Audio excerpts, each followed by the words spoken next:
ကျွန်တော်နာမည်ကတော့အခုမျိုးမြင့်ရွှေဖြစ်ပါတယ်ကျွန်တော်ကတော့ YRG Academy သင်းမှာဒီပြကျုပ်တာဝန်ထမ်းဆောင်နေပါတယ်ကျွန်တော်ဒီနေ့ပွဲအနိုင်ရရှိလို့လည်းအရင်လည်းပြောပါတယ်အခုကျွန်တော်လူငယ်ကစားသမားလေးတွေရဲ့စူးစမ်းအားထုတ်မှုလည်းကျွန်တော်အသိမှတ်ပြုပါတယ်နောက်သူတို့ရဲ့စူးစမ်းအားထုတ်မှုကောင်းလို့ကျွန်တော်တို့ဒီနေ့ပွဲမှာအနိုင်သုံးမှတ်အပြည့်အဝရရှိရခြင်းဖြစ်ပါတယ်အဲ့အတွက်ကျွန်တော်ရဲ့ကစားသမားတွေကိုလည်းအရင်ကျေးဇူးတင်ပါတယ်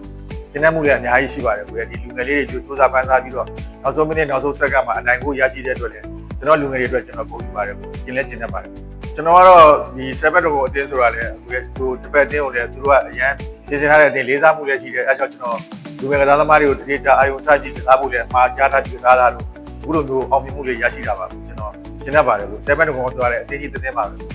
သူလည်းလီ1တက်ဖို့ပြင်ဆင်နေတဲ့အတင်းဆိုတော့ကျွန်တော်တို့ကလည်းအာယုံစကြည့်စူးစမ်းပန်းစားကစားဖို့ကျွန်တော်ကစားသမားတွေမှာကြားပြီးပြင်ဆင်ထားပါတယ်ဟုတ်ကဲ့ကျွန်တော်တို့ဒီကလေးကို16တို့နောက်ပြီးတော့ဒီလူငယ်ကစားသမားတွေစုဖွဲ့ထားတဲ့အသင်းလေးလူငယ်လေးတွေကိုစုပြီးတော့ကျွန်တော်တို့ပြင်ဆင်ကြရတော့အခုတလားကြော်လောက်ပဲညာရှိခဲ့ပါတယ်အဲ့တလားကြော်အတွင်းမှာတေချာလေးပြင်ဆင်မှုတော့ပြုလုပ်ထားပါတယ် YRG Academy ကိုတေချာလေးပြင်ဆင်မှုပြုလုပ်ထားပါတယ်ဟုတ်ကဲ့ကျွန်တော်တို့ YRG အသင်းကြီးကိုအားပေးနေကြတဲ့ပေးသက်များလည်းကျွန်တော်တို့ YRG Academy ကိုလည်းအားပေးဖို့ဖိတ်ခေါ်ပါတယ်ကျွန်တော်တို့နောက်လာမယ့်ပွဲစဉ်တွေမှာလည်း